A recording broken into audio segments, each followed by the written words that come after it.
T-minus 3, 2, 1, 0. Hey friends, welcome to the Launch Sequence Podcast. We're back for another week, and oh my god, it's quite the freaking week. If you're watching this, then it's already, I guess, at the point where people are flying around the Ironclad, and that is just the beginning of, I think, 8 ships coming for the rest of May.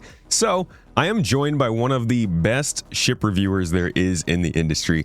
One of the, I don't even know how to describe it. I'm gonna let you do it yourself, but Dusty Star has joined me today to talk about all the ships coming in the next couple weeks, what they might mean to the game, and what you might like about them. Thanks for joining me, dude. How are you doing? Doing good. Thanks for having me. It was short notice, but I'm excited to be here. Very short notice, but I do appreciate you jumping on the show for the last second. Can you let folks know what content you make? Sure. So over at Thrusters and Dust, I make factory service manuals for Star Citizen ships. So what it is essentially a factory service manual like you might see for a car, where you can see all the parts and how things are put together. I wanted to create those for Star Citizen ships, and then I decided maybe that's a video, and so I started making videos like that. And last year on May 6th was my first upload of a factory service manual video, and it's just been growing since. I just started learning how to live stream, so that's been something new and exciting. This is my first one yesterday, and I have another channel for that. So if you look for Dusty's Workshop and Thrusters and Dust, those are the channels I'm using right now. Nice. How's the live streaming going? Are you mostly like doing ship reviews still, or are you playing the game, or what? It's a little bit of everything. Some of the things that I create are ship component trading cards, and I've been using those in my recent videos to kind of show how the trade-offs between different components really affect the game, and the ship that you're in. And so part of the live stream is kind of a deeper investigation into a ship we did a factory service manual on, because I get so many comments from people like criticizing my ideas and saying, well, you could do this, or what about this? How come you're not doing this? And of course, so the live streams give me a chance to go back and kind of revisit all those viewer comments and then see what if I would do something different or if I would change anything. And so kind of walk through like a workshop kind of thing. Yeah, that's a good call, dude. That's actually a kind of why I went into the live streaming too. I was making videos about the retrospectives, and then people would be like, well, what about this? What happened here? Why is this? And I'm like, well, why don't we just talk about it on stream? That's pretty cool, dude, because there's so many, we're just barely hitting the beginning of ship components and stuff being customizable and changing all that. It's just going to get so deep. I feel like you could never not teach people. Yeah, there's so much, even for me, like, I really didn't get into the game that long ago compared to most of the folks that I talk to that have been there since like 2012, and they know everything about everything. And so it's been definitely a little bit of a learning curve. I came from Elite Dangerous before Star Citizen. Okay. Not creating content though. The content creating thing is very new to me. But I really enjoy telling stories. So most of my videos have some storytelling element to them. And if you haven't seen them, they kind of take you through the factory service manual and then a lot of testing of the ship, doing various things. And then the big decision is, does this ship deserve a spot in my hangar is really the question of it. So it's all framed in that way. I love the delivery too, man. It's really like homey and welcoming. And one thing that I've struggled with when it comes to editing is like sound effects and animations. And anytime I try to jump into animations, I end up spending too much time on it. So then I just don't want to do anymore because it's like I'm wasting time. But you always nail it with like some nice custom sounds and animations and the text and stuff. It's a joy to watch. Yeah, each video takes me about a month to produce. It's a lot of work. And that's man. like 16-hour days. You know how it is. I work my butt off because I just love it. I'm very passionate about it. I was heavily influenced by the History Channel shows like American Pickers, Counts Customs. So for me, the ships are real. and I treat them as such. It's not a video game. This is something that I'm doing in the verse. And so it gives that feel like this could be a show actually playing in Star Citizen in the verse rather than looking at it from the outside. And I do that on purpose because I want the viewers to fall in love with the ship. If you ever watched American Pickers, Mike Wolf on that show taught me something. He's so passionate about this rusted old piece of metal he found in a barn that by the end of watching his show, I'm like, oh my God, that's the most awesome rusty piece of metal I've ever seen. I want that too, right? And it really kind of woke me up to like, people love what you love. And Yeah. so I just dump as much love into my video as I can. And I feel like every ship in the game is somebody's favorite. And so I want to try to capture what they fell in love with about the ship. And that's why it takes so long to make the video, because I need to actually use the ship for a while to figure out, like, why do they like this ship? What makes them love it so much? And I try to capture that in a video in a storytelling kind of way. And then I package it all together, of course, with all the animations and sound. And, you know, because honestly, sometimes the sound in the game isn't that amazing. So I do embellish a little bit with the sound to keep the story flowing and, you know, those kind of things. I gotta call you out on something you said there. You said every ship is somebody's favorite. So, have you done a video on the Rock DS yet? That's not a ship. No, I haven't yet. You got out of it. Yeah. It's not. But you know, that was one of my first actual pledge purchases in the game. After my I bought the Aurora MR game package. That was how I got in. And then I upgraded it to a Taurus. And I was like, I want to do some mining. So I looked at the Rock and I was like, well, the DS holds way more than the Rock. This is awesome. So I bought the DS only to find out what everyone already knew about the DS. So I had to melt it. Yeah. No, you got a great foundation for the video right there. But yeah, though, that's a rough one. I want to go back to you were talking a little bit about your history. I like to try and introduce folks first time on the show. What you said you played Elite Dangerous before this. What else was kind of your go-to sort of game style? I spent many years in World of Warcraft, so I like the MMO thing, but I was mostly a solo player because I just really suck at video games. So I would do a lot of solo stuff, a lot of crafting, and just making my way through the game. I love just living in the universe of the game when I'm playing. So I'm pretty laid back and chill. I would say like my play style is more like the off-grid kind of thing that Super Mac Brother does. Like I really enjoy his content, and I'm in that same boat where like I like just being in the game world and experiencing the world as if I was there, and I let my imagination kind of run with that. And Elite Dangerous, I did the same thing. I got into Elite Dangerous mainly because of the Oculus dev kit. I got a hold of a dev kit too in the early days of the VR boom, and I actually built a VR company at that time to do VR for kids in hospitals and things like that. And so I had that, and I started seeing that Elite Dangerous was in the beta back then, and they had added Oculus support. So I started playing that, and if you know how that goes, you end up now you need a HOTAS, now you need now you need that. And before I knew it, I had like a space rig setup.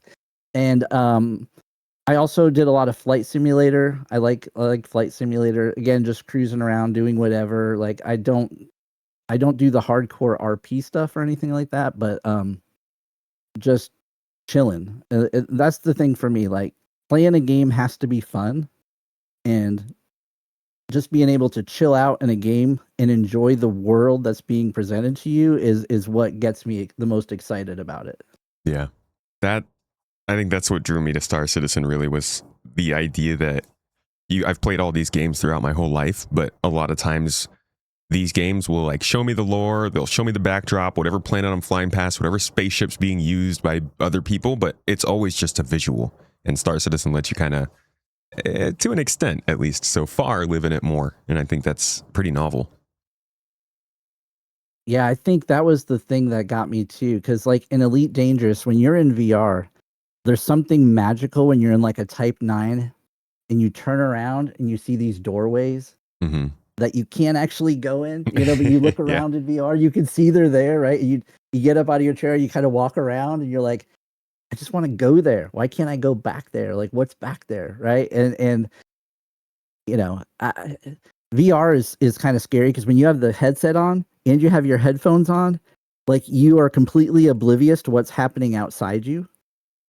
And that can be kind of scary. Like it used to kind of freak me out. And I always thought like if they ever injected some sort of like alien creature in the game that could be creeping up behind you, like Yeah, dude. Alien I isolation used to in dream VR. about that. Yes. Oh Ooh, my gosh. no. Yeah. So what's funny though is now that Star Citizen added VR, I don't find myself using it that much. Like in Elite Dangerous, I only played in VR. Like I never played without VR. With Star Citizen, I haven't really done that, and I think it's mainly because they don't have like the hand controls yet in the Yeah. game, and maybe once they have that, um, VTOL VR, if you guys ever played that one on Steam, does a really good job of interactive cockpit where you can just use your hands to flip the switches and do the stuff. And I think if Star Citizen gets there, it's definitely going to be it's going to make the whole cockpit experience so much better because you won't even need to think about a keyboard in front of you and having to see which keys you're pressing, right? And Yeah, that's if you exhausting. map everything to a HOTAS, it can be pretty good, but you still have to get up and walk around, and there's no way to do that locomotion right now without other peripherals. Yeah. I hope I think we are gonna. I think they're moving a lot faster on VR this year than they were planning on previously. So I think we're gonna hear some big news later this year. All right. Before we get into ship talk, which is our main topic for today, I want to ask you about some of the news that came out this week and your reactions to it. The biggest being Inside Star Citizen this week kind of subtly confirmed that Squadron 42 is still coming out this year. And every time they've had the chance to put any doubt out there that Squadron is not coming out this year, at least by voice, they've kind of reemphasized it's coming in 2026. Now, This Week in Video Games, which is the website associated with SkillUp, interviewed Chris Roberts in February where he still was kind of hedging the idea that maybe it wouldn't come out this year, but it seems like they're pretty confident. How are you feeling about that right now? I'm hopeful. I'm optimistic, but I don't have that like solid feeling in my heart like it's happening this year. You're not quite convinced yet? No. Oh, well, I mean, how many times we've kind of thought something and so like it's more just like if it happens, great, but I don't want it to come out and be a mess. Like That's I true. would rather it come out and be perfect and be the experience that we all think it should be based on what we saw last year in the or whenever that was. I don't know if it was last year or the year before, but the vertical slice they showed us of the intro and all that. Mhm. I think it having VR support would be very interesting because of how immersive the cinematography is of you moving through the world. And it takes control of your avatar probably at some point, and that's not always the best in VR, but knowing how immersive that could be gets me very excited too that this may be something that comes out on PC and PlayStation VR and other platforms, and it could be like the de facto experience where Half-Life Alyx kind of owns I think the top VR game spot right now. I don't know. It could definitely be up there. I agree. Mm-hmm. I mean, we know the next Xbox is probably going to run it. So I would be interested in seeing if they allow VR headsets to start working with that, because the next Xbox is a PC. Granted, a PC that can fit in an Xbox might not be great for VR, but I'm wondering just how much the possibilities of Squadron expand as they, talk about different platforms they can put it on. And like you said, VR would be a great showcase. Yeah. How about no Citizen Con this year? I was a little bummed out when I saw that because I really look forward to it every year. It's definitely something that I'm gonna miss a lot, but maybe we'll have something better. Uh, Hmm. I don't know. So I was a little sad by it, but I understand if it's all hands on deck and all funds on deck to get Squadron 42 out the door. I can imagine the media blitz around Squadron 42's release is not going to be cheap. Um, so I can understand that if they really are shooting for the end of the year, then it would make sense that key people like Jared are focused on that and not have to be distracted by CitizenCon. So Yeah. I think I'm okay. And those ad costs, it feels like, are going to be going up every week with the behemoth of Grand Theft Auto probably driving them up eventually, very soon. Yeah, I don't know. Do we have a release date on that yet? I think that one is still floating around, right? November 19th, I believe. Oh, okay. Okay. Yeah, yeah, and their last, I believe, their next earnings call is on the 21st. So that would be the last time they could delay that game if they're going to. And I'm wondering how many people are waiting for that date before they make calls on what they're doing with their own games in the last quarter of this year. We'll have to see. Yeah, we'd get completely drowned it out. Yeah, it's gonna be so expensive to run ads. It's gonna be crazy. Mm-hmm. All right, let's talk ships though. Let's talk thrusters and dust, if you don't mind me saying. The first is going to be the most exciting. What of everything that we see coming in the next couple of weeks, and there's a selection. What gets you most excited? There's two ships that get me most excited, and this will probably tell you a lot about me. Is the Pitbull and the Ironclads. I think those are the ones that get me the most excited. I think I'm a Drake person at heart, so I think I'm getting a lot of love with this with all the ships coming out right now. So I'm super excited. Um, I'm excited for the Ironclad Assault because it gives me a garage to work on ships inside the ship. At least that's how I try to envision it in my own head, is that, I'll be able to craft upgraded components and fit out, do all the work inside my portable base. Yeah, Ironclad feels like the first ship I've felt comfortable saying is like a real portable base. And I don't know if that's it. I guess there are a lot of little features that make that feel more possible, but would you say, do you feel the same way about any other ships in the game? No, I mean, I've tried to make an Idris a portable base. I've tried to make an 890 jump a portable base, but it doesn't work out so well. I really think the Ironclad, being able to detach the command module and leave it somewhere, that was always one of the biggest challenges with making some of those other ships a base, is because you had to bring other ships with you if you were going to leave the base somewhere and go somewhere else. Yeah. And I don't know. We really need persistence to be persistent, and we need shards to stay shards, and we need that stability, so that we can put our ship somewhere and get back to it a week later, a month later, a patch later, and not have it disappear. Yeah.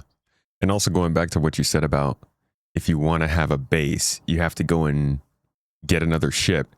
And with the way that the ship spawning works, you basically have to get your big ship and then move it somewhere and then go back to the station and then get your small ship and go land it in the big ship. And the Ironclad is basically you do one spawn. Exactly. That's a big time saver.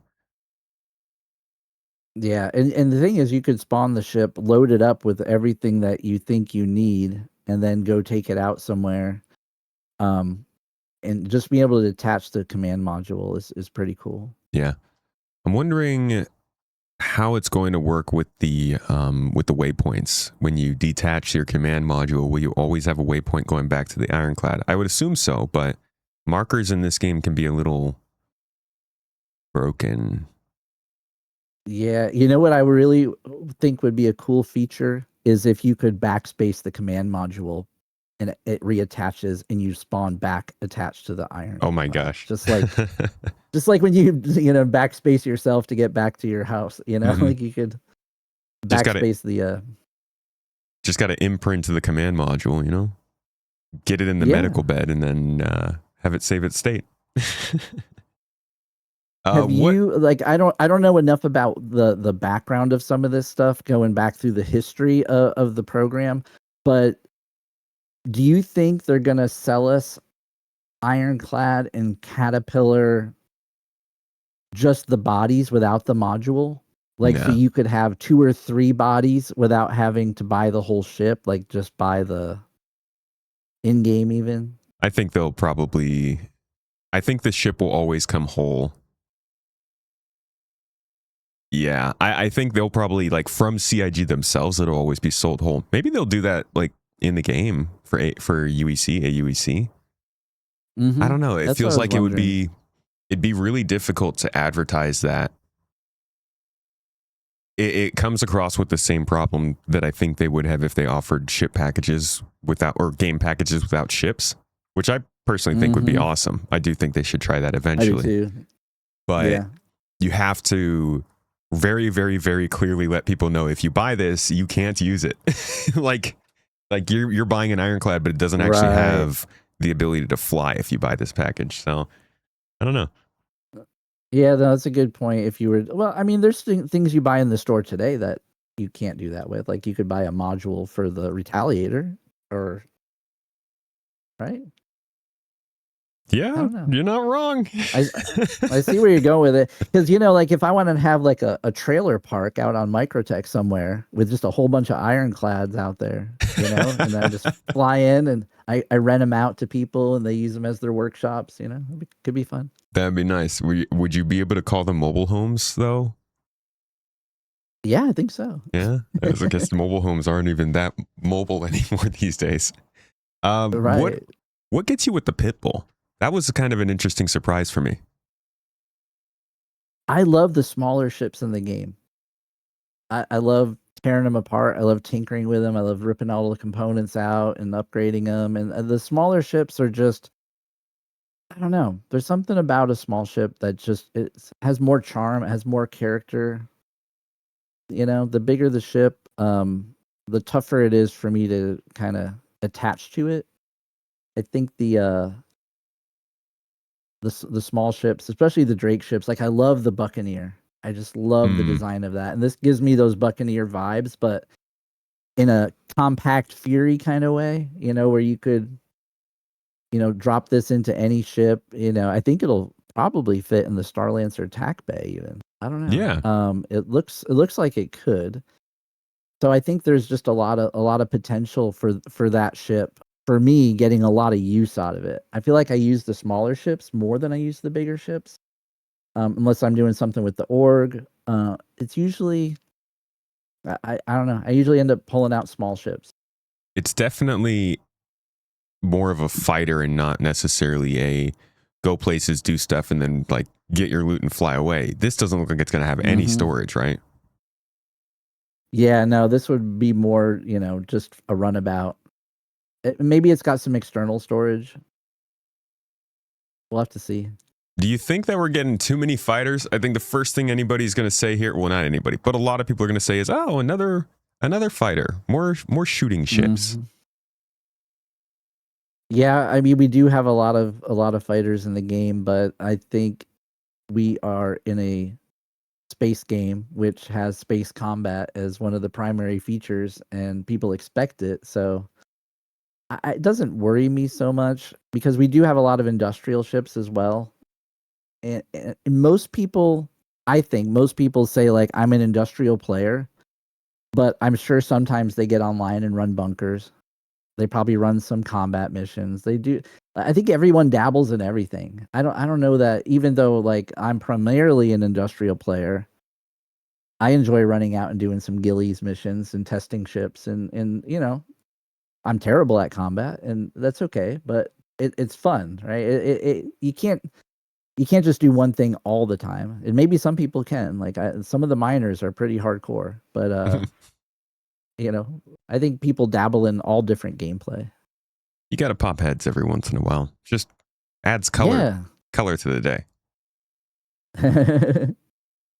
I want to talk about the Kraken. Not necessarily upcoming, but it is also a Drake ship. And since you seem fond of them, and we've been getting some good updates on the Kraken, what are you thinking of that ship from what we've seen so far? It's going to be the biggest player flyable ship when it comes in the game. Yeah. I'm excited for it, but I've been a little disappointed in the bigger ships in the game just because the gameplay systems aren't fully supportive yet. Like, if I take my Kraken and I load it up with fighters and all my gear and all my crew and all the stuff, and we head out to go do something, everything feels like a lot of work, and it's all for a temporary play session.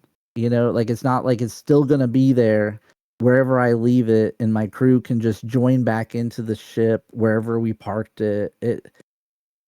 And I think that's where I struggle the most with multi-crew. I recently put out a video about the death of multi-crew ships in Star Citizen, and it was really about all of the challenges I have when I try to do stuff with other people in the game. Because, we have an active org, and we're always trying to come up with events and do fun things for everybody to enjoy, and everybody's got big ships and they want to fly them and they want to use them. So it's like, okay, how do we create events that allow us to do that? And there's just a lot of challenges there. So having this other big multi-crew ship without the proper group finder system, spawning in the ship system.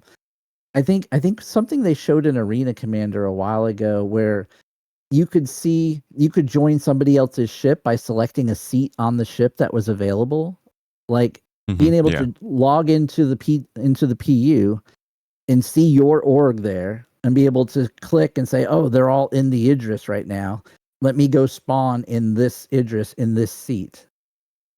Right? Because then you're immediately with the group. You're immediately in the gameplay. And today, like, if you think about, I'm in New Babbage and everybody's in Pyro doing something, and I want to come play with them. Okay, I need to gear up. I need to bring the right equipment. I need to fly a ship out there. Like, the amount of time it takes, and I don't have that much time to play, right? If you think about family and work and all the other stuff we do, like, you don't have like tons of hours. So is it more fun for me just to maybe progress some of the rep I was working on? Or is it more fun for me to try to get to the group and hope everything works when I get there and that it's fun, right? And so that's where I'm struggling a little bit. I cannot wait for the social tools and the org tools and all of those things that they've been showing us to get into the game, because things like that will make big ships work in the game so much better. So the Kraken, it looks like a lot of work right now. Like having one and hitting one and filling it with ships and putting it into action seems like a lot of work. And if you do anything with your org, like there's guys in the org that spend hours and hours prepping for us to go do something. And I feel bad when they do all that, because sometimes I'll join in to go do the activity with everybody, and he's like, the box despawned, or I can't get to the stuff that I put. We farmed all this stuff and we brought it, and it won't open, right? Or just weird things like that sometimes. So those are the things, like, as much as I want to live the fantasy of the Kraken, like, the reality of the gameplay just isn't quite there yet, and the social tools aren't there yet. Yeah, I sympathize on that last front a lot. I feel honestly kind of awful times because we have a really good team running events, keeping our org active, and a lot of times the events that we run get like hampered or hurt by the limitations of the game, or we can't run certain things for the limitations of the game, and it can be a struggle then to keep people active, because folks are like, well, I spent all this time getting ready for the event with you guys, and then we did it and it ran for 20 minutes because something broke. I don't want to come to the next event. And then the people who are running the events, you see, it's tough. And we're at that stage with the game where, like, they are pushing these ships, but you are 100% right. The systems are still just not there to make the Kraken juice worth the squeeze, so to speak. Now the new instance event, the tactical strike groups or whatever, is that what Yeah. it's called? It's not instance, though. Maybe. Oh, it isn't. I thought that No. was going to use the new instancing system. Nope. Oh, Not no. ready yet. All right. Well, I think once instancing gets in the game, I don't know. I'm excited for instancing and social tools. Those are the two big ones that I think will make or break the game in the long term. So, anyway, the Kraken might be a good ship for that tactical strike groups event. Yeah. I think. Yeah, I think it would. It would be actually really cool to see all the ships flying off there. I think we're all screaming from our eyeballs for social tools at this point. It's painful. I want to go back, though, to something you said there, because it actually is a really, really big, long-running debate in Star Citizen. Back when the game was a different format, before it was kind of this, everyone is thriving in the same verse, for the most part, they had it be a series of instances. Everywhere would be an instance, space would be an instance, planet would be an instance, the space station would be an instance, and you would be transferred between those instances based on where you went, on your PvP preferences, on all that kind of stuff. One of the things they were including during that time was something called agent smithing, which was basically because everyone was playing a game that wasn't quite as affected by everyone else, they were going to have the opportunity for folks to have NPCs that they could essentially log into. So if you were living in another star system and your friend was over here in Pyro, you'd be able to be like, okay, I'm going to log into the NPC that they have crewing their ship so I can play with them. Wouldn't let you save any of their progress or anything, but you'd get the chance to play. Over time, that idea went away because the ramifications. And so one of the big things I would want to ask is, if we were able to just see our friend's ship, log into it, do you have any sort of ideas of how they could stop that being abused for people who are like, say, you're in a dogfight with somebody and they just have a friend like log into the turret gunner in the middle of the dogfight or something? For me, I don't really see that as a problem. Like if someone logged into my fighter and they topped in the turret to help me out, I think that would be an awesome feature. Like I don't see how that would really hurt the game. I think it would help because, again, if I'm trying to do let's say I'm doing a delivery and I get attacked either by NPCs or another player, being able to call on the org for help and then being able to assist and do that in an efficient, quick way makes for fun gameplay. But it makes being part of an org more valuable, like, because now you have people that are helping. It does also mean that you don't have to pay as much attention to your gameplay, though, the risks you're taking, right? If you say, oh, I'm good enough to challenge the most difficult levels in this game, and you go fly a ship out there and you realize, oh crap, I'm out of my league. Let me just call in a couple of medics to spawn in on my ship, and then you're good to go. It is more fun, but then it also kind of takes away the challenge of needing to actually know what you're getting yourself into. Yeah, I could see where that could happen, but like I said, I think people have lives, they have health issues, they have families, all these things, right? And so they're playing this game to have fun. At the end of the day, video games are a way to relax and have fun for a lot of people. And if you can't have fun, then you're not going to play the game. You're going to play something else that's fun because you only have so many hours for fun every week, right? And so as much as the 100% true to world universe of Star Citizen is appealing, it's also could be the thing that makes it unappealing. And we've seen that with hangar spawning, right? We used to spawn in the habs and it would take us, a few minutes to get to the hangar just to start whatever it is we were thinking we were going to do today. And now we're starting in the hangar. And the reason probably for that is because it keeps more people in the game because they can quickly get to their ship, right? And so I think there's a balance, right? I think the whole game needs to be balanced in a lot of ways to make accessing the fun quicker, and also feel like you're progressing every time you play. I think that's one of the things that burns people out now is there's not a feeling of progression. Yeah. And games that reward you with little things frequently, you feel like, okay, I accomplished something today. Like on mobile games, I love Star Wars Galaxy of Heroes, right? Like, if you think about mobile games, and I don't want to turn Star Citizen into a mobile game, don't misunderstand me here. I'm just saying, you can log in for 20 minutes, do a few dailies, do a few things, and maybe you able to gear up a character a little better or remod a character a little better. It's little tiny incremental things that feel like progression that persist between days and weeks and months, right? So you kind of have this feeling that you're moving forward, just like in World of Warcraft. Like, you go from level 1 to level 100, right? And you're going through all the motions, but every time you play, your skills are going up. This is going up. This is going up.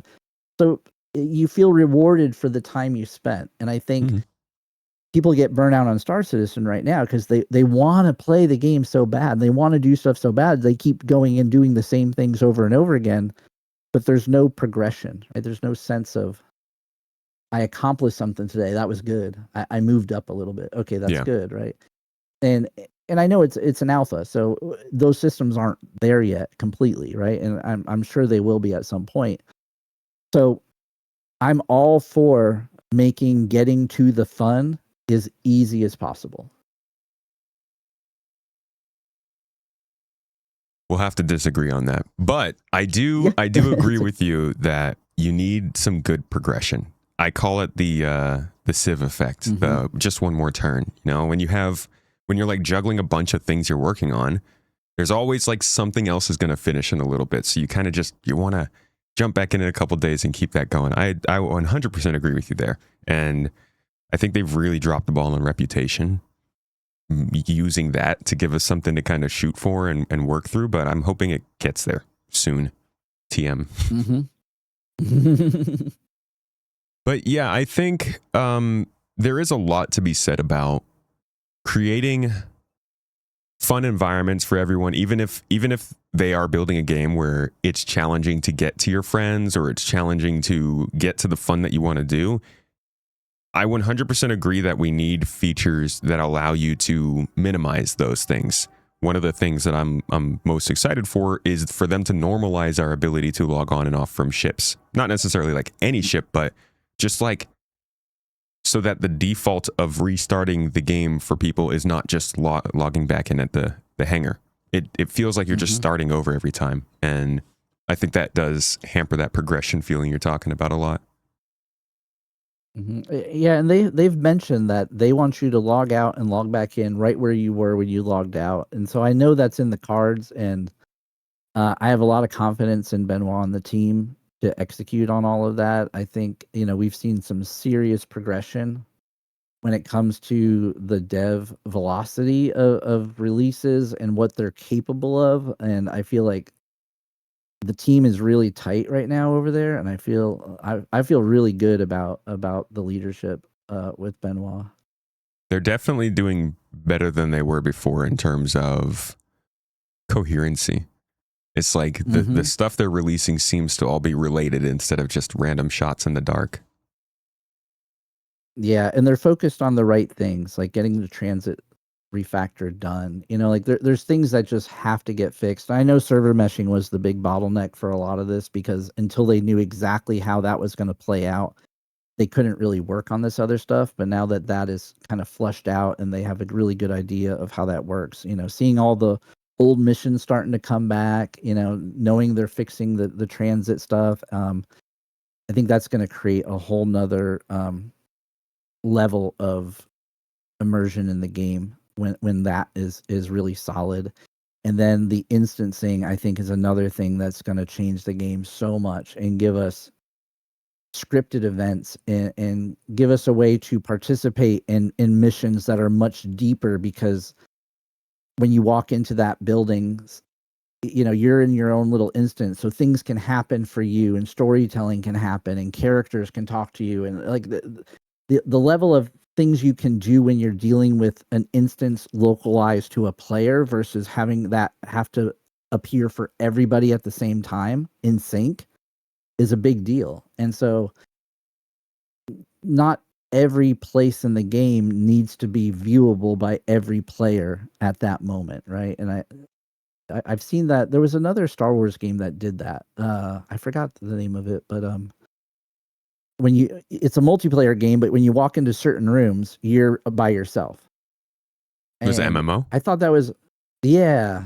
Might have been the Old Republic? Yeah, I think that's the one. Or Galaxies. Those are the only two I know. Yeah, no, I think it was the Old Republic. I think they did a good job of storytelling in an MMO in a way that kept you in the game world, but overcame the hurdles of having an NPC talking to you and 100 other players standing around at the same time, right? Yeah. I think there's value in that because the storytelling is part of the progression, right? Like as you're moving through the main storyline of the persistent universe and you're getting introduced to all of these different guilds and factions in the game, being able to get a real story moment that feels personal, that connects you personally to the characters in that faction, it changes the way the game feels a lot, right? Mm-hmm. You're more invested emotionally in the game, and I think that's good for stickiness. Yeah, we've really been struggling without mission givers or like any sort of interactive NPCs for too long. It looks like they're trying to get them in this year, but the question I think on everyone's mind is always, will they actually perform? Are two people going to get missions and then these people don't respond to us anymore? Well, and again, I think this is where the instancing becomes extremely important because then you take that mess out of the equation. That's you can true. Control that environment, and now it becomes a really powerful moment for the game. Which is probably a big part of why they haven't been doing mission givers since then. They wanted to get instancing working. Mm-hmm. All right, let's turn our eyes back to the ships because we still got quite a few to get through. I want to talk about, since we dove into Drake first, now we got to go the complete opposite direction. I really think it's funny how CIG is doing this, but they basically have released two small combat fighters on the opposite sides of the spectrum, and the Origin M80 is bringing a little bit more prettiness to the Death and Destruction this May. What do you think of that one? It's gorgeous. When I first saw it, I was thoroughly confused by the back end of that ship because it looks like flames coming out the back. Yeah. I was like, is that a paint job? Like flames? I mean, that's kind of a little, car vibes. That's kind of cool, but so powerful. Yeah, and then I saw the wheels on the bottom. I'm like, okay, so we're gonna be able to drive this thing. This is kind of cool, and it's got 8 wheels, so it's probably really fast. No, but it's really sleek. It's really gorgeous. It definitely looks good. Does it scream Origin to you? Not necessarily. I got a little more Kruger vibe from it personally. But I need to see it next to my 135 and the 315, and when you put them together, do you feel like there's cohesive brand around that, or is this ship 100 years earlier than those ships, or 100 years later? Like if you think about the lore of Origin, like is there an evolution that happened that this is a ship that's further or more in the past in their timeline? I don't know. I could see them saying this is a newer style from them. I think the thing that throws me off the most is like most of the Origin ships have blunted noses. Like actually, I don't know about the 300 series, but the 100 series and the M50 both do. So, and I think, the 600 does. The 890 jump has a sharp nose. So this one definitely, it threw me off a little bit there. And then also, like you said, the orange in the back was like, is that an Origin color? But I agree with you. It is sleek. In the video they just put out, the 4.8 patch, you could see it a lot better, and it had more 300 series vibes. The tail, because it has like the layered spoiler kind of design. So I think it'll fit in. Yeah. Like I said, it's hard to see from this picture, but the video really showed a little bit more of its shape. Yeah. The molded lights, I think, do go a long way to connect it because it really reminds me of like the 600. You sound like a robot for me. I couldn't understand what you said. Uh-oh, I may have lost some connection there. I was just saying that it sounded You're back. Cool. Yeah, it's probably just some Discord stuff. I was just saying that it looks pretty good with the lights that remind me of the 600i. Mm-hmm. And this isn't first. Do you think it has an interior? Yeah. Because they actually gave us in the sneak peek, they give you a little view of the seat, and you can see some of the space behind the ship. Okay, that's cool. So I don't think the Pitbull does, but I think the M80 does. Mm-mm. And I'm wondering, as the wheels you pointed out, they've done that before in the past, and we've had a lot of complaints about the wheels not rolling. So I'm wondering if they got these wheels to actually function on this one, because it would be a very spot on thing for CIG to do, where they just kind of like, they're like, okay, we couldn't get this to work for years, but now look, a new ship and it works. And everybody's like, okay, I'm buying the ship. Yeah. Yeah, just because the wheels roll, we're gonna. Oh yeah, dude. Who doesn't want to have some ground battles on wheels in ships in this game, right? Ground physics. Come on, yeah, guys. we could do a demolition derby. That'd be so much fun. With thrusters. I love it. Yeah.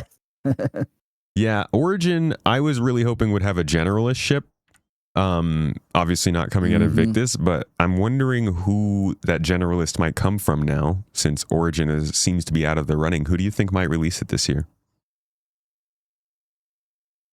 I don't know. I was really hoping too that this was going to be kind of a mixture of the 600i and cross that with the Clipper,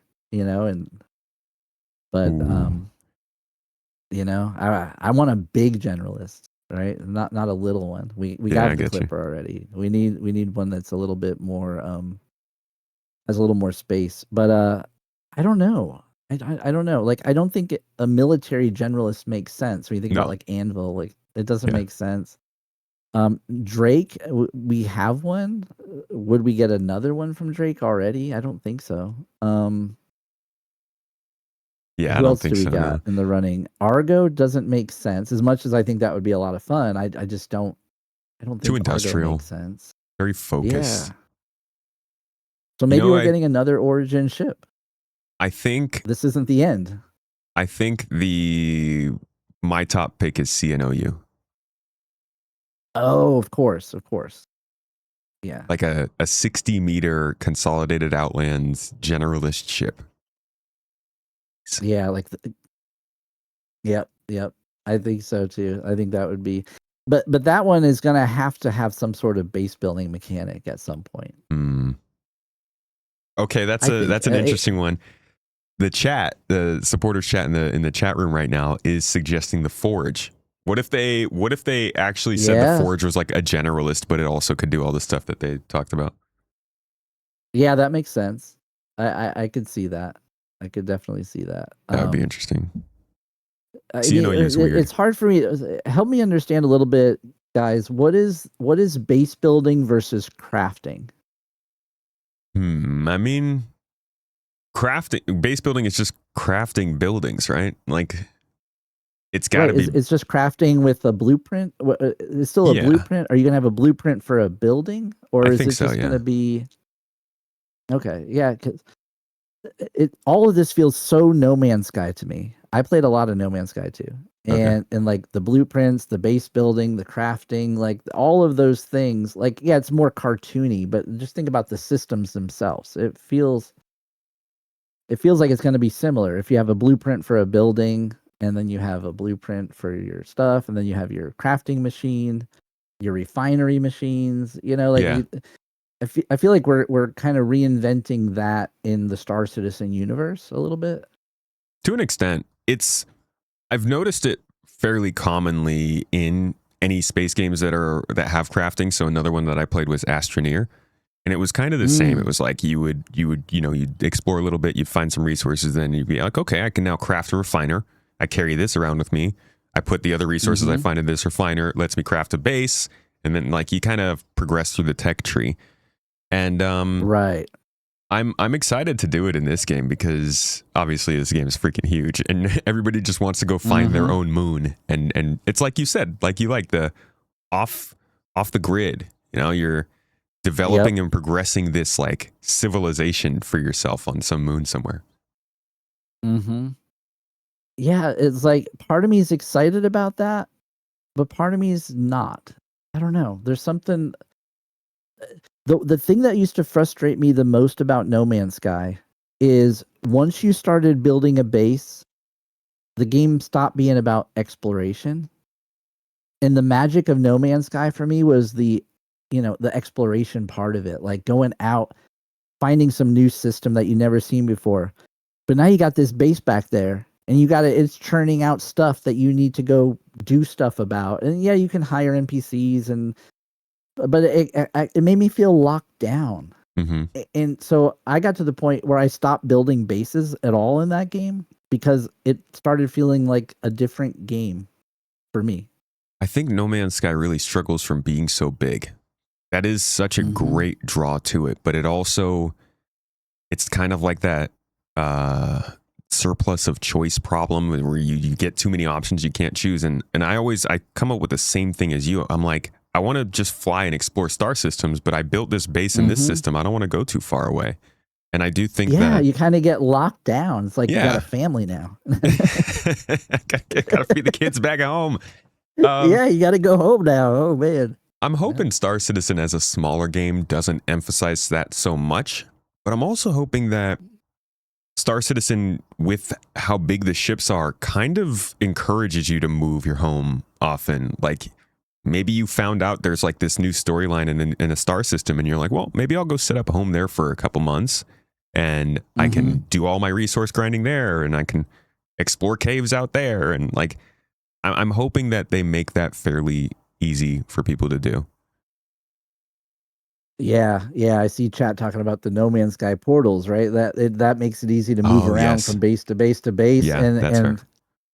For me, that's awful. Like, I hate that it's that easy to get back to your base. I feel like, and again, they're prioritizing fun, and they know people don't have a lot of time to play, so just make it easy for people. Take all the barriers away. Like, and I don't like there not being barriers like that. I feel like being able to portal hop between all of your bases and all of your ships is kind of, I don't know. It takes some of the magic away. It takes some of the thought away of like, okay, I got to be smart about this, right? Because I got to be able to get back here. How am I going to get back here? How many jumps away am I going to go explore today? Because I want to be able to get back home.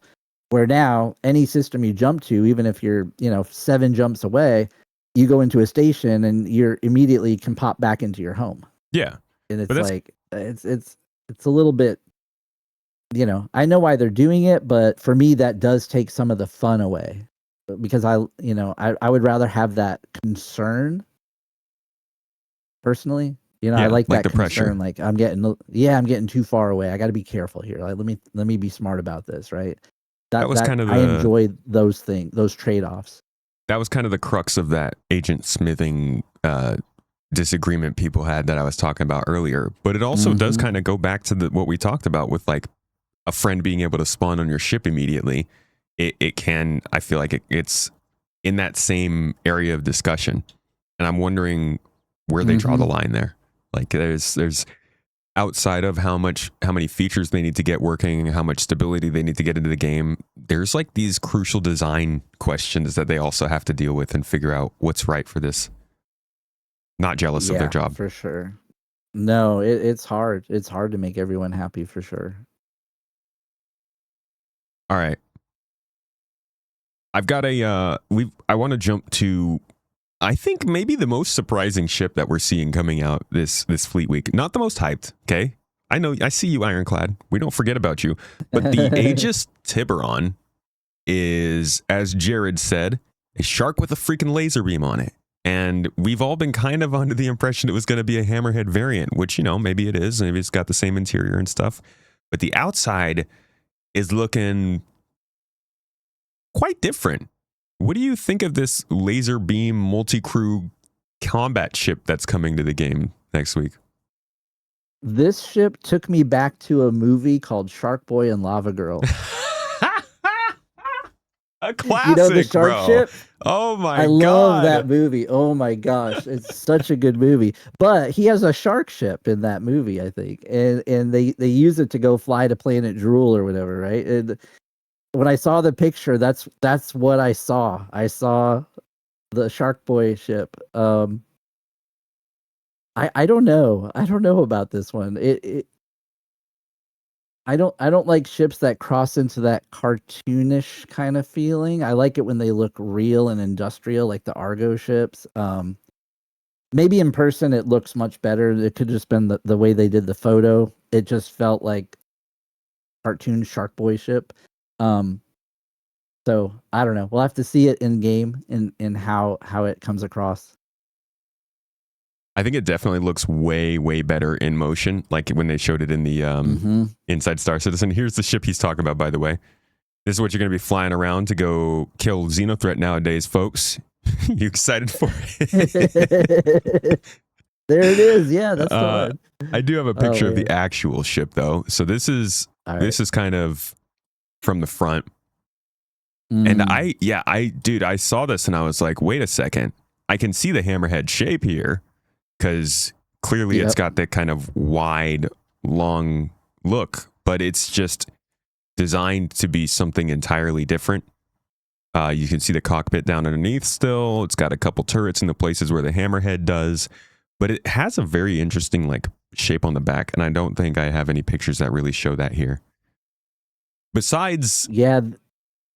Sorry. I was going to say, it has the landing gear from the hammerhead. Oh, okay. Well, that makes sense. What do you think of the actual function of it outside of just the way it looks? I mean, it's a big combat ship, right? I'm guessing this is going to take it's going to be part of the fleet that helps take on the bigger ships, like the Ares series. You know, they're designed to go after the bigger ships. So this is just a bigger ship to go after bigger ships. This is like the Ares plus, you know, or something.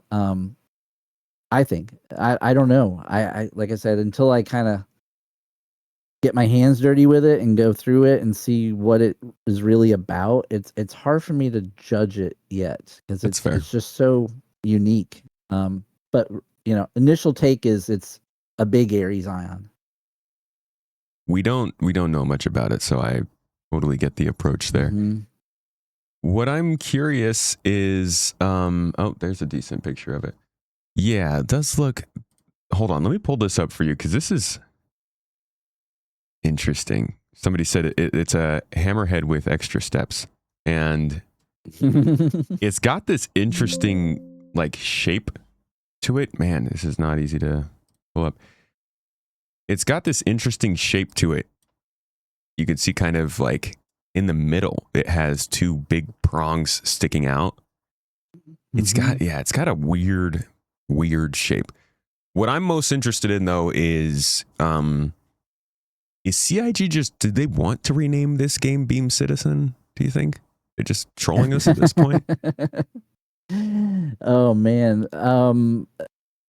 I don't know. It's interesting. What are those things on the sides? I don't know. Are those turrets or are those like, is this a boarding ship? Are those like boarding docks? That would be cool. That you could, or maybe you'll be able to connect multiple of these together side by side, make a wall of beams. You know, maybe they snap together. I don't know what those are for. Yeah, I don't know either. I can't tell. Somebody said they're dock and collar laser beams. I'll take it. Oh, or why not? Okay. No, I don't think they are, but I do wonder, is laser beam gameplay going to be a bigger and bigger thing in the game? I mean, we only had one, and even that was, I think, I don't know. It's an interesting direction to go. It reminds me of Eve a lot. Beams everywhere. Yeah, Homeworld. Do you remember that space game, Homeworld, from back in the day? That was a lot of beams, right? The combat was always holding a beam on the other ship and damaging it that way. And maybe that is what space battles look like in the future, you know? Just a whole bunch of beams. I mean, Beam Citizen, you were right. What are the ships? let's see what else. I'm sorry. Let me pull up my list and make sure we've actually talked about everything I wanted to cover here. So we got yes, the Starlight. Forgot to talk about the Starlight. This is an interesting one because well, we had a refueling ship. We had a refueling ship at home. CIG did not care about That's that. Big Bertha, though. That is Big Bertha. This one's a little more consumable. Yeah, a little easier for people to actually try out the gameplay. What do you think of this one? It is so cute. I loved when they did the car's eyes on the front of the ship in the in the video, because it does have a lot of personality and it's so bulbous. I think this ship's gonna be a hit. I don't know. I'm excited for it. I don't know about refueling as a gameplay loop, but for the orgs that are trying to set up and have all of this infrastructure, I think it's a good piece of equipment to have on the team. I'm in a weird camp when it comes to travel in Star Citizen, and I'm more of a belief that small ships shouldn't be able to traverse to other systems, like within systems only. And if you want to go from Stanton to Pyro, you have to be in a different class of ship. Or like in Star Wars, when Ben Kenobi's ship flies and mounts with that little disc and flies That into ring. it, and then that is what warps him. Yeah. Because the small ships, the fighters they don't have enough fuel, they don't have enough power, they don't to open a tunnel through space and do all that. It seems like it would need a lot of power. So for me, like hopping in my little Drake cutter and traversing the entire universe of Star Citizen, for me, it shouldn't be possible. Like it breaks my belief, right? It doesn't seem right that it has that an amount of power to do those things. But the bigger ships should be able to. And when you go to a system like Pyro, where the travel distance are so far apart, I think, refueling should be required. Like if you're really trying to get to this little outpost on the far side of the farthest planet in Pyro, there should be no way to get there unless you have refuelers helping your group along the way. And maybe that's where the most rare and rich resource pools are. And now there's a reason for refueling, and refuelers become really active in an org because we're going to go set up operations out here. And now we need to be able to get there. And so, I don't know how you feel about the whole travel system today versus what they've talked about in the past, because I don't know what their intentions were. I know they scaled down Pyro, is what I heard from someone in my group. Yeah. So I don't know. Well, originally jump points had sizes, and you were only able to go through with the ship's size that equaled that jump point or smaller. So they were actually going to limit larger ships more than smaller ships. Okay. I'm in the same boat as you. I think that small ships should be limited in their range and their power. Mm-hmm. But the hard part I think that they have to deal with there is you either have to say small ships can't do those things and just make those players suffer until they can, or you have to hold off on making those things true until there are the ships that can transport and support those small ships. Problem with the latter option is that, well, literally what we're seeing with item recovery, people get used to the game working a certain way, and then CIG comes in and says, well, it's got to work a different way, and people, the gnashing of teeth. So I don't. What would you? How would they go about that in your opinion? Like, what would be the right way to do that? I think the first thing is set expectations, and talk about it. I think the earlier you describe it and talk about the long-term vision of how those systems work, and maybe they have, and I just haven't seen it. But I think the more they do that now, the better, so that we can anticipate it and feel good about it when it gets here. I like the idea of being able to start the game with no ship on some planet surface, and have to work your way up through the game to get there. I love the idea of having a little bit of a job in the verse to build up reputation, so you can make enough money and get better contracts to then move up. And I feel like ships are the progression in the game. Even though we've all bought progression to end game already, I still think that players that even own all the ships would start clean just to go through the progression to getting those ships. So I don't think it's really a problem if my little ship can't travel the entire universe and it's limited in range, because now that next size up ship is so much more exciting and it opens so many new doors for you as a player, that you're getting that progression feeling when you go from your cutter to your cutty black, and now you can actually get to Crusader from Microtech, where before you couldn't without stopping once or twice. Like having things that are off limits for new players, I think is a good thing. Because when you achieve that next milestone, and now I get to go see Orison for the first time, and maybe you've been playing the game for 2 months, and you finally progress to get that next ship, and now you can go and do that thing, and it feels good. It's like, wow, look at what I just unlocked. This is so cool. This is beautiful. This is this and that. And now I can access Cousin Crows. I can get this other better equipment for my little ship now. And like it's building the game in a way that progression is part of it, discovery is part of it, and just that's where my head's at. Yeah. Don't need everything at once. Delayed satisfaction is good. Mm-mm. Yeah. I agree with you. Exactly. It's really cool to, like, I mean, that's how No Man's Sky does their start, right? You have to put your ship together and then fly away. It's freaking brilliant. And Aaron Roberts has talked about that in Star Citizen, the idea of starting in a little outpost, a little town where you don't have a ship, and then you have to do a couple tasks, and then you get driven to like an actual spaceport, and then you can see your ship and fly away into space. And it's like that whole progression that's half the fun. Exactly. That's what's so exciting. And right now we buy our progression, right? Like we get excited for the new ships we're seeing right now, and we're thinking about the fantasy of the Ironclad and what that means to our lives in the verse. And we're going to progress there with our credit cards, right? And we're going to get that. And then we're going to go enjoy that gameplay until we realize it's not all there yet, but we see the vision, and then the next ship will come out and we'll progress again. Yeah. Well, that's why I wholly believe they should not let components be on the store. Because we might buy ships, but I don't think buying components is the right way to go. No, I want the engineering and I want the crafting of components to be something that's meaningful. Yeah.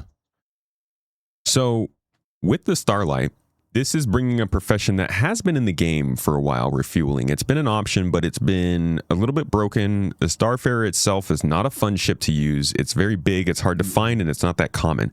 Do you think that bringing in this smaller, more obtainable ship with improvements to refueling is enough for them to actually start making some of these moves we're talking about, like starting to decrease fuel a lot more and get people to depend more on looking for these kinds of ships? I don't know. I don't think they can do it yet because the gameplay systems don't really support it yet.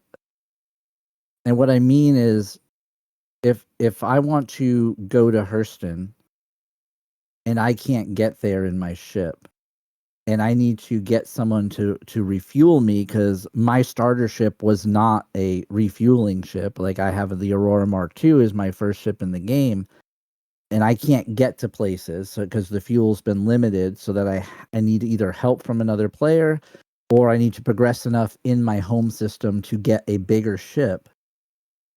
Those are things that I struggle with because I think people will stop playing the game. And until the systems are there to support it, meaning NPC refueling, more refueling stations scattered throughout the verse that you can reach with small ships, with small fuel tanks, right? Like if we get the infrastructure in place where you can reduce it, like this is going to sound kind of silly, but I would love the idea of being in my small ship and I'm trying to get somewhere and I've got to make a fuel stop at this tiny little outpost somewhere, and I got to get out of my ship and go over to the pump and grab it and walk it over to my ship, plug it into that little refueling nozzle that every ship seems to have that doesn't do anything, and wait for it to fill up and then get on my way. Like, you know, It's a classic sounds commute weird, to but work. I'm excited for that. I'm excited for that, like, to be in the game for some reason. Yeah. Maybe it's the mechanic side of the gameplay that I like, but It's cool. I think it's cool to refuel a yeah, spaceship. again, it makes it feel more real. It makes Yeah. it feel like it's an actual thing. But if they were to just suddenly cut fuel down and say you need to find someone to refuel you, I think people quit the game. You know, like you got to have the infrastructure. There has to be some reward system for doing those acts. Like the first time you leave Microtech and you go to Hurston and you've refueled and you get to Hurston, you've earned something, some rep, some reward, something that says you just achieved something. You know how Steam achievements, a lot of games have those Steam achievements, like, and you do something and it's like, hey, you just did this, you know? Yeah. Those kind of things are meaningful to players, even if they're not actually changing your gameplay. The whole idea of achievement systems, I think, is something we need eventually. You know, Oh, yeah. it does give you, it makes your character sticky. It makes you care more because you've got all these achievements and you earn those because you did the things. You know, those are the kind of things that I think the gameplay designers are probably thinking about and figuring out, you know? Yeah. Yeah. Those things, I mean, and those things are great because you can go even further than that. You can, we talk about exploration in this game, for instance. You're going to go into caves and use FPS scanning to identify a space, right? You should be able to have your name linked to that data. So if you go and give that data to somebody else and they get that map, they should be able to see that you're the one who made that possible. In the same way that, like, if you get an achievement for something, people should be able to see the achievements on your profile and know, oh, this person's been to this place. That's, yeah. Oh, absolutely. Love that kind of stuff. I love that. Yeah, me too. Elite Dangerous did a good job with the system discoveries and the scanning and going, you know, that was a big motivator for a lot of people in that game. Don't you think? Yeah. Like, and I think being that's the first discover. I think that's what a lot of people are disappointed by in Star Citizen, that it's just not going to have that. It's not going to have the ability to go discover star systems and planets and stuff because it's not a massive procedurally generated game like Elite or No Man's Sky. Yeah, no, I wonder what exploration gameplay looks like, you know, like the fantasy of the Misk Endeavor, the Carrack, you know, like the videos they showed of the Ani Aquila, right? Like that fantasy. I know they want it for the game, so we'll have to see how they get there. Mm-hmm. All right, I want to talk about potentially what we might see this month. That's a little bit more outside of the realm of what most of you would consider normal ships coming. CIG said last year, and they've stood up to this, they haven't released a concept since 2024, and they said last year that they're all done with it save for one. We're finally approaching the point at which that one is sold, and it has been already a little bit of an episode making that happen. I'd love to hear your thoughts of what you think of the Odin Founders Club deal, and how you think this whole release of the last concept is going to go this month. I think it's, you know, marketing genius. The marketing team at CIG knows their audience, knows their player base, knows what we care about, and they know how to frame this stuff to where we care, right? And we want and we crave, and they're brilliant. You know, they're definitely something to look at as a marketer, right? In the way they approach things. I think the concept sale of ships is a good thing for the game because it brings money in and it keeps people excited about the future of the game. Like, it would be a sad day to me when there's no more new ships coming out. Would you be, you know? like would you be okay with not them having that? Sorry, go ahead. Go ahead. No, you go. I was going to ask if you'd be okay with all of the ship sales that came out, like if they got rid of concepts and just did straight to flyable all the time. No, I think concept ships are important to the game. It's what built the game. It's what funded the game. And I think when there's no more concept ships, that means there's no more dream, right? The people that work there who are envisioning this universe and going out there, that means they've stopped dreaming, and that scares me because that means there's an end, right? And so I think as long as there's concept ships and there's new things over the horizon that are being teased and thought about, I think that promotes the game's longevity. It's the reason we're still funding the game right now, right? If you think about 12 years ago or 13 years ago versus today, if there was no concept ships, if they didn't sell spaceships, they would still not have anything, right? And so I as much as people hate it, and there's so many haters, and that's fine, they can hate however they want, but for me, it's like it's what keeps that dream alive and keeps it moving forward. And I feel like concept ships play a big part in articulating the long-term vision of the game in a way that people see and they go, okay, so this is what they're thinking. Like, I know a turning point for me in the game, as a not an early backer, I was kind of a late backer, but when I joined and I had my Aurora, I started watching some of the older CIG videos, like the Around the Verse, and like when they were first talking about the concepts of the 890 jump and looking at like before New Babbage existed, like the design briefs, and seeing all of the things that they were kind of envisioning for what it was going to be like. In hindsight, having it and playing it, right? Like actually living in New Babbage, looking back at when they were first concepting it, right? Yeah. It made me believe that they would achieve what they've said they're going to achieve, because going back and watching the concepts of these ships and the early designs and then finally seeing it in game, it says you can trust that if they're showing you something, it is going to come eventually because you've seen it repeatedly, right? And so, and I'm probably in the minority in the community with that viewpoint, but that's just how I see things.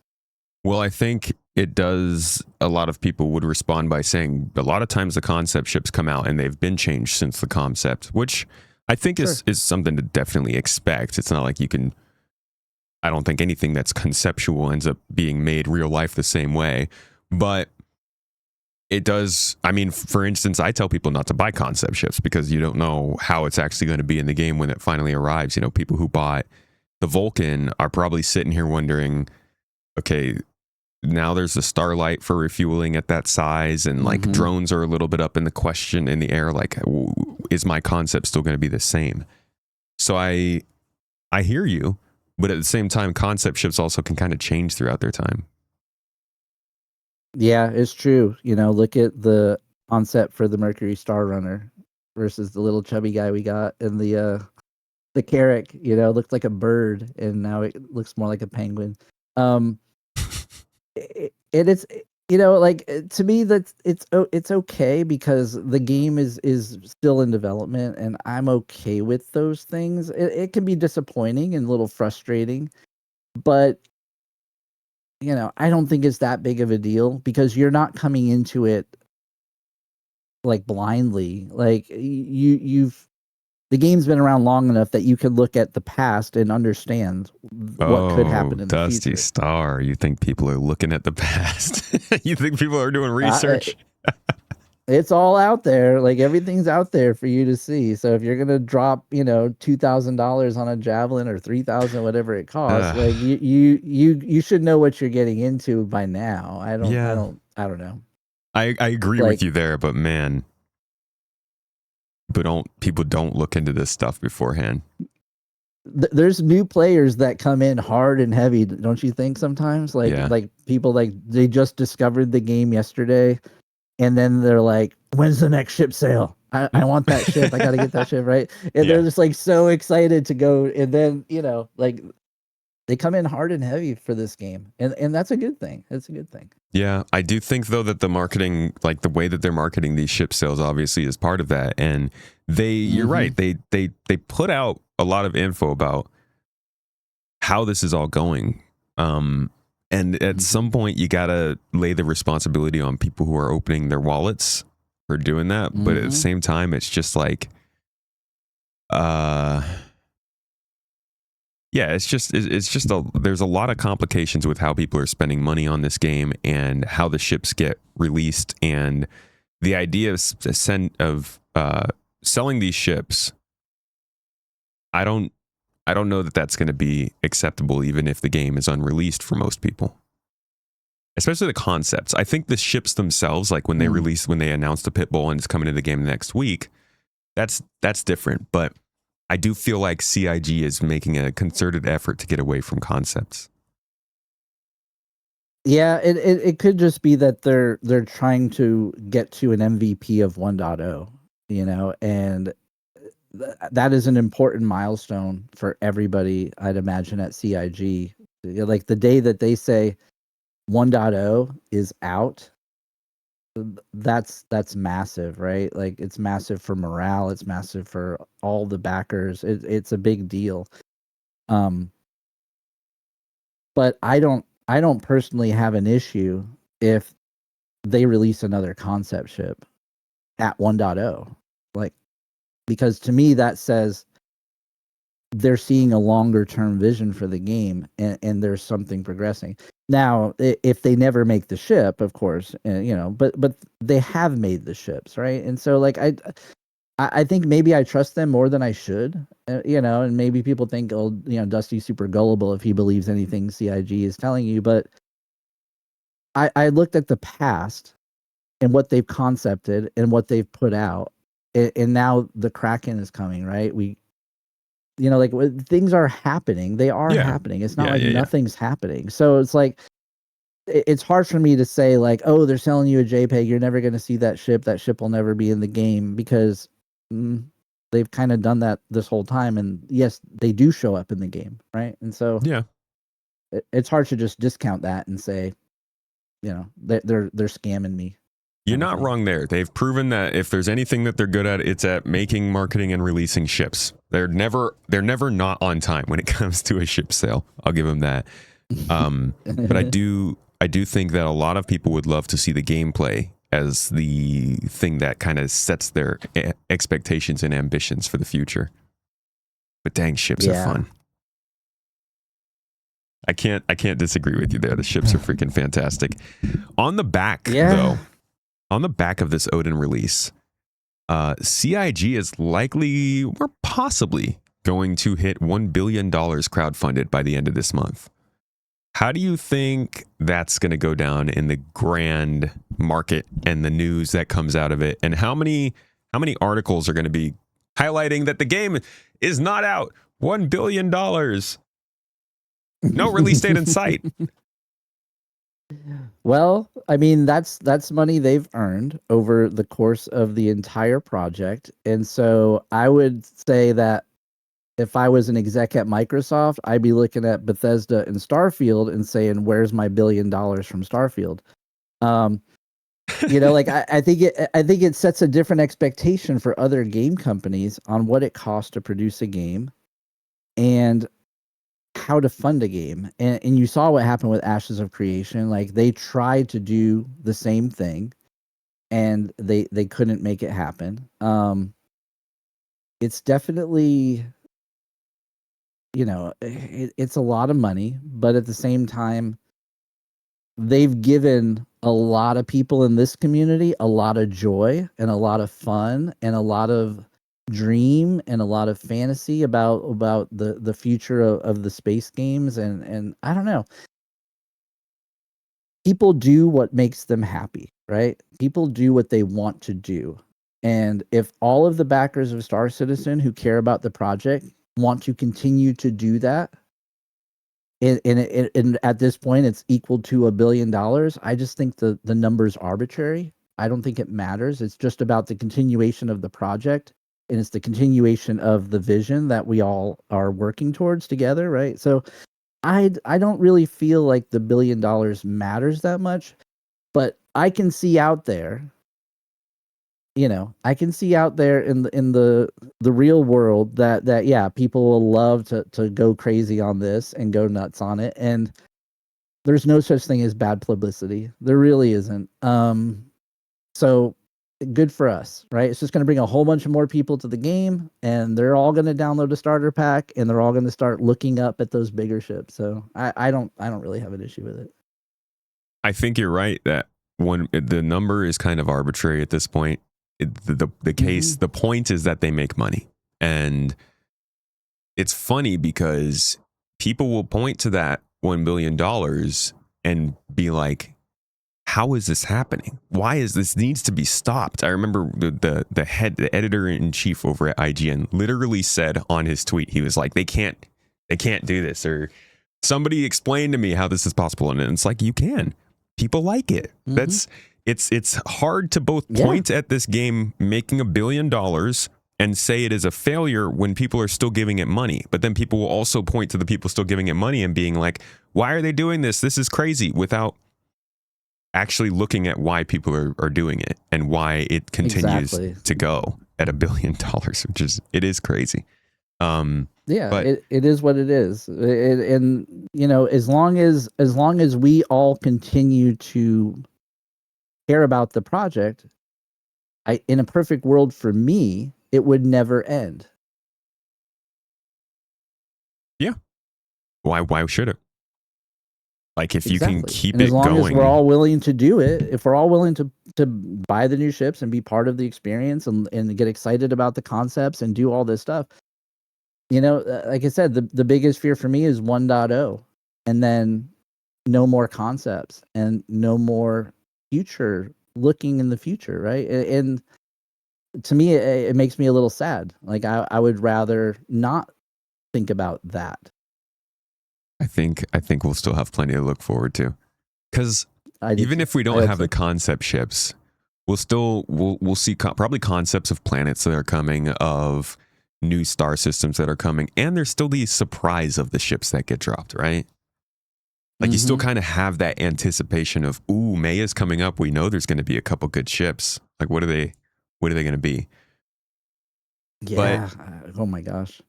But transitioning the model of financing, I think, is a really big concerning question for people who are at least following the game. Folks, like I said, outside are still wondering how it's even making its money. People inside know how it's making its money and are wondering what CIG is going to try and do to stop that or change that as we go further.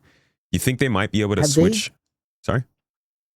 No, I was going to say, have they ever released subscription numbers for the 2 subscription tiers? Do we know how many subscribers there are?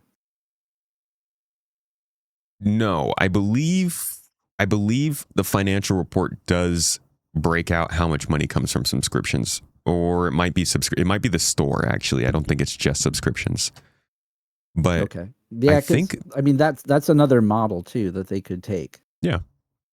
Yeah, the optional sub, I think, is something they'll do, and they'll just throw some perks in there. You get some flares and stuff. Something happened to me when I first started making YouTube videos for Star Citizen. I decided it would be fun to make a short. And so I made a short. Like, obviously all my videos performed terrible. This is when I was like first starting. But somebody made a comment on it that I have not been able to shake. And part of me thinks it's a good thing, but part of me wonders like what the motivation was for this person. But they made a comment and said, "Get your effing 1%er game out of my feed." And it really got me thinking, is Star Citizen a rich old man game? Like, is that how it's perceived? Because the comment at first was like, oh, that was kind of hurtful.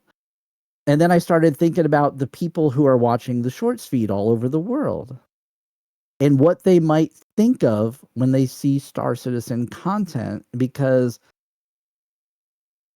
I don't know. It just hit me funny. Like, is that a perception that we don't see in the community from people outside. This is a 1%er game. This is a game for rich people. This is a game for whales only, right? Like, even though we have a $45 starter package, which is cheaper than most other games that you would buy on Steam,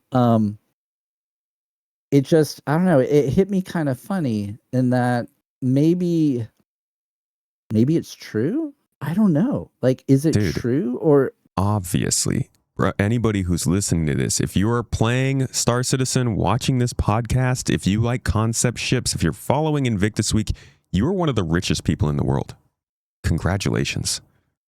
No, it's not true. Yeah, that's a weird. Well, I mean, it might be. Like, I don't know. Well, that comment threw me off. It's like, do I see myself as a 1%er because I play Star Citizen? It is a common. I don't.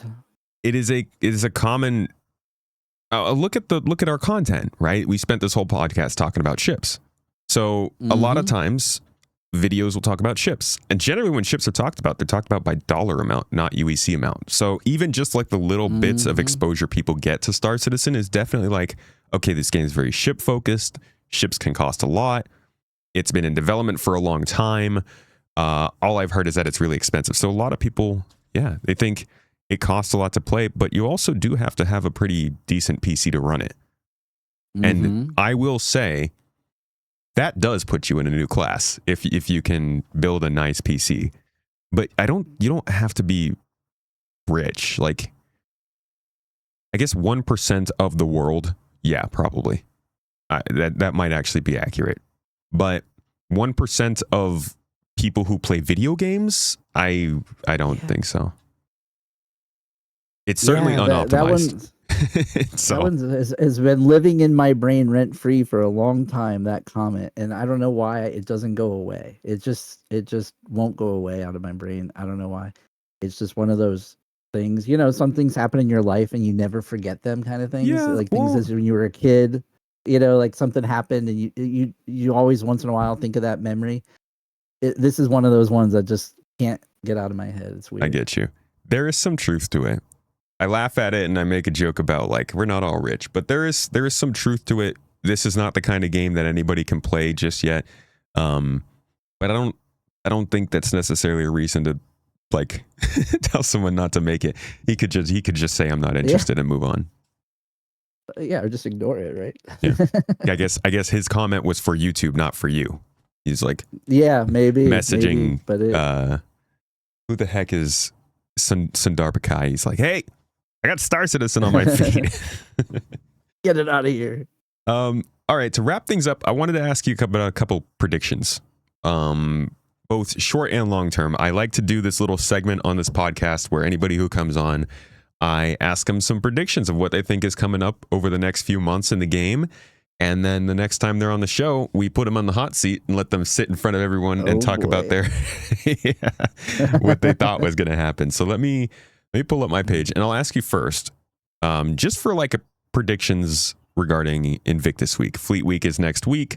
Obviously, they have a lot of energy put towards it. Like they're doing things a little bit differently this year. Do you think they're going to surprise us with anything else besides all these ships they've already dropped on us?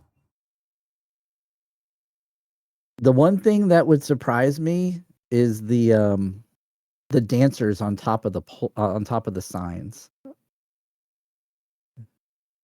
That was a little bit surprising to see. That, like I said, if that was in the game, I think that would be hilarious. It has the Duke Nukem vibes. Remember Duke Nukem back in the day? Yeah, that game, it had the dancers. You know, I feel like that side of Star Citizen is missing. You know, that seedier side of Star Citizen. So that would be something that would be cool to see. Yeah. Far as more. That was actually kind of like a thing that they used to do when they would do. You ever see Jax McCleary's videos? Mm-hmm. And he did like the one with the Drake, and they had the caterpillar with the dancers on the inside, but they never brought it in the game. So yeah, it's going to be really funny if they actually do it. Yeah, this would be the time to do it. It'd be hilarious, right? People would go nuts. It would get a lot of attention. Very Drake of them. Yeah. As far as the rest of Defense Con, do you mean as far as new ships that might be coming out? Like, what do you mean? Yeah, like a new ship or a weird surprising thing that they did in game, or even just like some information dropped that we didn't know about yet?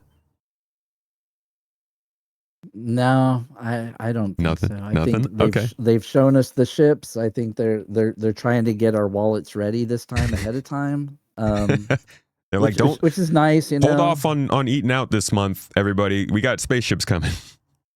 Exactly. You know, the more a heads up they can give everyone, the better. So you can start figuring out your melts and all your stuff that you're going to do to rearrange your whole fleet. You know, like I'm sure there's a lot of, you know, for me, most of the fun in Star Citizen is juggling my fleet, right? Like it's a lot of fun, like melting everything and what am I going to get this time? And they have so many ships to pick from. So, I think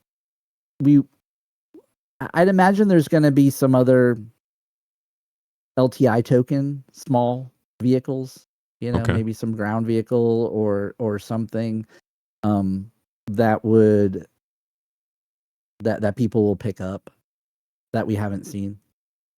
All right. Yeah, I'm hoping we get at least one more vehicle. Just a little extra cherry on top. All right, then. Now I have to ask you about predictions for the next quarter. So we're looking at May, June, July, let's say. What do you think we might see? I guess so. This is 4.8 landing in May. So we'll get 4.9 in July, 4.10 in September. So let's say what would be your prediction for 4.9? Well, I think Alien Week is going to come and we're going to get the Raylan. Yeah. So I think that seems pretty solid. I imagine there might be another Alien starter. I feel like the Sulin is a brutal starter for anyone who just bought the game. I would feel bad for anyone who joined the game with the Sulin. It is a challenge to fly that ship for me out of the hangar. It is one of those things. So I think we need an easier to fly Alien starter ship. Okay. So maybe we'll see that. They did say that we're going to see 2 ships from Gattac. So maybe that other one will be a starter. Okay, there it is. Yeah, it could be. All right, so you're going to put yourself down for a Nuke Attack starter ship then? Yes. All right, we got it locked, folks. Hold him to it. Go comment on his videos. Remind him of this moment. All right, man. Well, thank you so much for joining me to talk about ships today, especially so last minute. This was a great discussion, and Fleet Week is looking like a really good time. Before we finish up for the day, do you want to let folks know again where they can find your content and any last thoughts about the ships that are coming out? Yeah, I'm excited for the new Drake ships. I cannot wait to explore the Ironclad and Assault and see how it works out. I'm excited for those. And if you guys want to download any of the factory service manuals, the link to download those is on my YouTube channel. So it's Thrusters and Dust.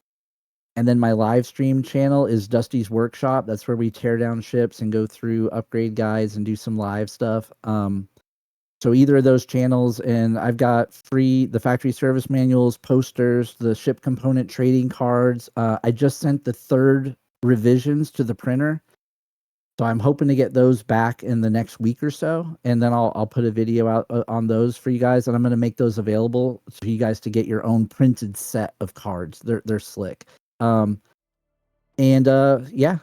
I thank you so much for having me. I hope we can do this again sometime. It was a lot of fun. Absolutely, dude. I've been wanting to talk about ships with you for a while.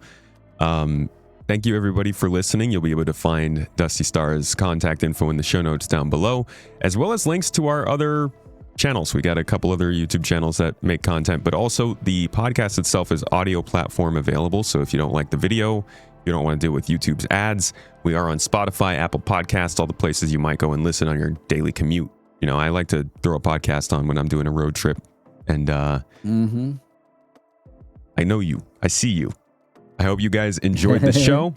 I hope you enjoy Invictus week and everything we've got coming up. I will have more to talk to you guys about, and I will see you in the next one next week.